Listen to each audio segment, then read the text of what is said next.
American Airlines is going supersonic today, ordering 20 Overture planes from Boom Supersonic. When will they arrive and how fast will they get you to your destination?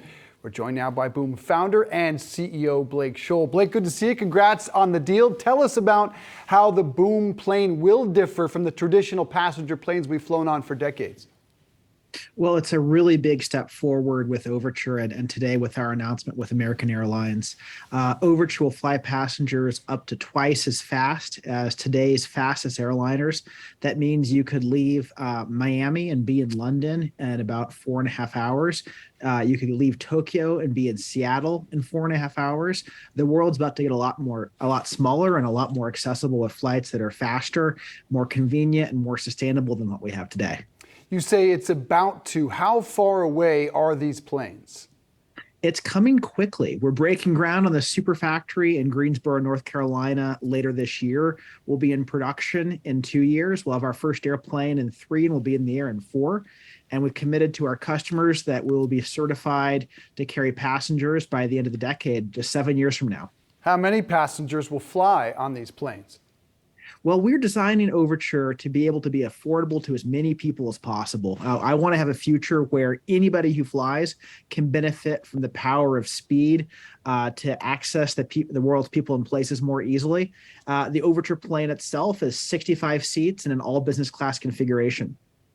So affordability obviously is a big issue here, and you will not set pricing on the tickets, but presumably you have a ballpark of what it might cost to fly on these planes someday.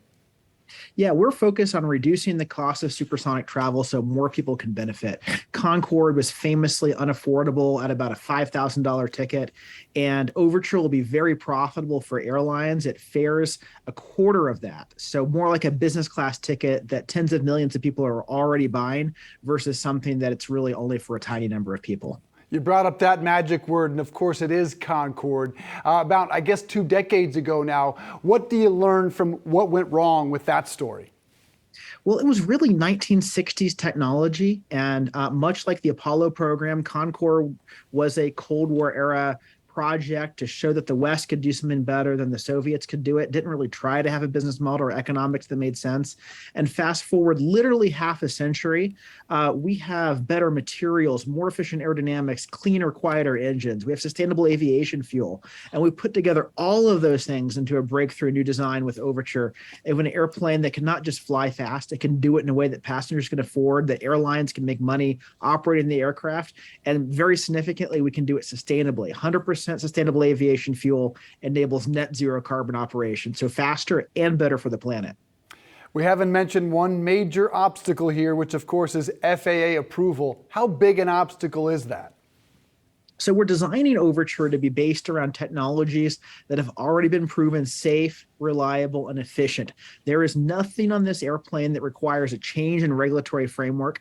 We're able to operate quiet or quieter than latest generation subsonic requirements are, able to meet all existing noise and emissions rules, and not just meet safety standards that apply to subsonic, but in some cases actually improve upon the safety standards that apply to subsonic airplanes. So that said, we expect a lot of regulatory scrutiny, and we are engaged with the FAA as well as other regulators around the world. And we expect there to be lots of scrutiny and lots of testing to demonstrate that Overture appropriately meets very high and exacting safety standards. But everything on the airplane has a way to be certified, doesn't require regulatory change, so we're confident we will get through that process. Of course, to reach this consumer, the one you're after, it's not just speed, it's comfort, it's luxury. How does it differ inside? Oh, it's going to be a beautiful experience. Our goal is to create something where passengers actually feel better when they step off the aircraft, when they step on. Travel today is so incredibly stressful, and stepping on board Overture, we want it to be like stepping into an oasis where you instantly feel better. So with 65 seats on the airplane, every single one is roomy, large windows, big personal device entertainment screen, supersonic Wi-Fi, and a large, comfortable seat that does everything except lay flat, because on a 3.5-hour flight, there's actually no time to sleep. So we've checked all the boxes except for how do I get myself on that first flight, Blake? Well, I can't wait to welcome you aboard, and we've got a lot of work cut out for us to be able to build enough of these airplanes to carry everyone who wants to be on them. founder and CEO of Boom, Blake Scholl. Great to have you here on Yahoo Finance. Thanks so much. Best of luck.